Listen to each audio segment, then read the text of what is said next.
RS വ്ലോഗ്സിലേക്ക് സ്വാഗതം. ഇന്ന് ചെയ്യാൻ പോകുന്നത് കുട്ടികൾക്കൊക്കെ കഴിക്കാൻ പറ്റുന്നൊരു ചോറാണ്. ബ്രേക്ക്ഫാസ്റ്റിന് കഴിക്കാം, ലഞ്ചിനൊക്കെ കഴിക്കാം. ചോറ് കഴിക്കുമ്പോൾ ചിലപ്പോൾ കുട്ടികൾ കഴിക്കത്തില്ല. അപ്പോൾ ഇങ്ങനെയൊക്കെ ചെയ്ത് കൊടുത്താൽ കഴിക്കും. ഇത് പൊന്നേരിയാണ്. കഴുകി ഇങ്ങനെ വെക്കുക. എന്നിട്ട് ഒരു മുറി നാരങ്ങ കലത്തിലെ വെള്ളത്തിലോട്ട് ഇങ്ങനെ പിഴിഞ്ഞൊഴിക്കണം. എന്നിട്ട് കുറച്ച് ഉപ്പ് അതിലേക്ക് ഇട്ടുകൊടുക്കുക. ആവശ്യത്തിന് ഉപ്പ് ഇട്ട് കൊടുക്കുക. കഴിച്ചു പോരില്ല. പിന്നെ കറുവപ്പട്ട, ഗ്രാമ്പൂ, കുരുമുളക് അങ്ങനെയൊക്കെ ഉള്ളതെല്ലാം കൂടെ സാമഗ്രികളെല്ലാം കൂടെ ഇടുക. ഇട്ടിട്ട് അതിനകത്തോട്ട് കുറച്ച് നെയ്യ് ഒഴിച്ചു കൊടുക്കുക. നെയ്യുടെ ടേസ്റ്റ് കുട്ടികൾക്ക് ഇഷ്ടമായിരിക്കും. അത് കഴിഞ്ഞിട്ട് നെയ്യ് ഒഴിച്ച ശേഷം ബിരിയാണിയുടെ മസാല ഉണ്ടെങ്കിൽ കുറച്ച് വെള്ളത്തിലോട്ട് ഇട്ട് കൊടുക്കണം. എന്നിട്ട് നമ്മുടെ അരി കഴുകി വെച്ചേക്കുന്നില്ലേ, തോന്ന് കാണുമായിരിക്കും, അതങ്ങോട്ട് ഇട്ട് കൊടുക്കുക.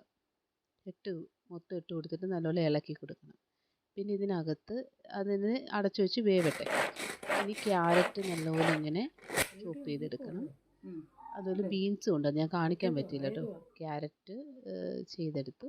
പിന്നെ അതിലേക്ക് ഇങ്ങനെ നമ്മൾ ഒരു ഉരുളി വെച്ചിട്ട് അതിനകത്ത് ഇച്ചിരി എണ്ണ വെച്ച് കൊടുത്ത് അതിങ്ങനെ നല്ലപോലെ ചൂടാകുമ്പം അതിലേക്ക് നമ്മൾ നേരത്തെ സവാളയെ അരിഞ്ഞു വെച്ചിട്ടുണ്ടായിരുന്നേ, അതും കൂടി ഇട്ട് കൊടുക്കണം.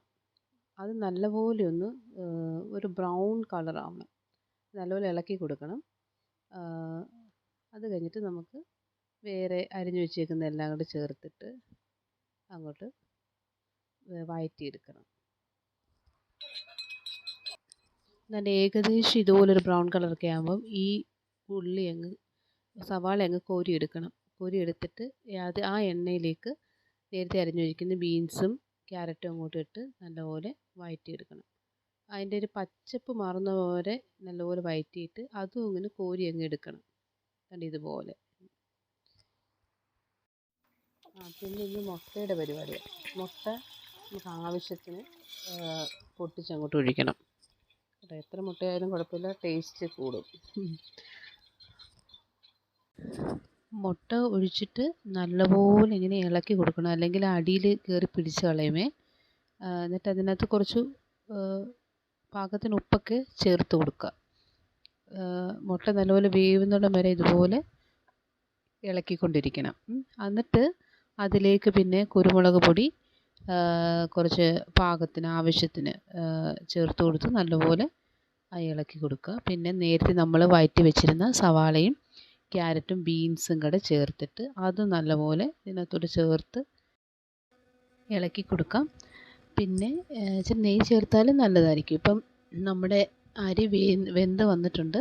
അത് ഒത്തിരി വേവുള്ള അരിയൊന്നുമല്ല, പൊന്നരിയല്ലേ, അപ്പം പെട്ടെന്ന് ആവും. ബിരിയാണി അരി ചേർത്താലും നല്ലതാണ്. അതാണ് ഒന്നും കൂടെ ടേസ്റ്റ്. ബിരിയാണി അരി ആയിരിക്കും. പൊന്നരി നമുക്ക് ആണെങ്കിൽ വീട്ടിലുള്ള അരി, അല്ലെങ്കിൽ വീട്ടിലുള്ള സാധാരണ എടുക്കുന്ന അരി ആയാലും മതി. അതങ്ങോട്ട് ആവശ്യത്തിന് ചേർത്ത് ഇതുപോലെ ഇളക്കി കൊടുത്ത് നല്ല വഴറ്റിയെടുക്കണം.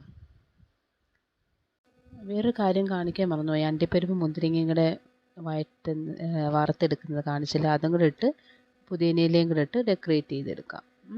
ഇപ്പോൾ മുട്ടക്കറി ഉണ്ടായിരുന്നു, അപ്പോൾ അതും കൂടെ കുട്ടികൾക്ക് ഒഴിച്ച് കൊടുക്കാം.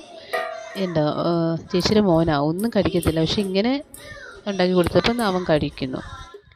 കണ്ടേ, റേമോനെ കണ്ടു, അവന് അങ്ങനെ ആഹാരം കഴിക്കാത്ത കണ്ട് അവനും കഴിക്കുന്നു. ആള് ഹാപ്പിയാ.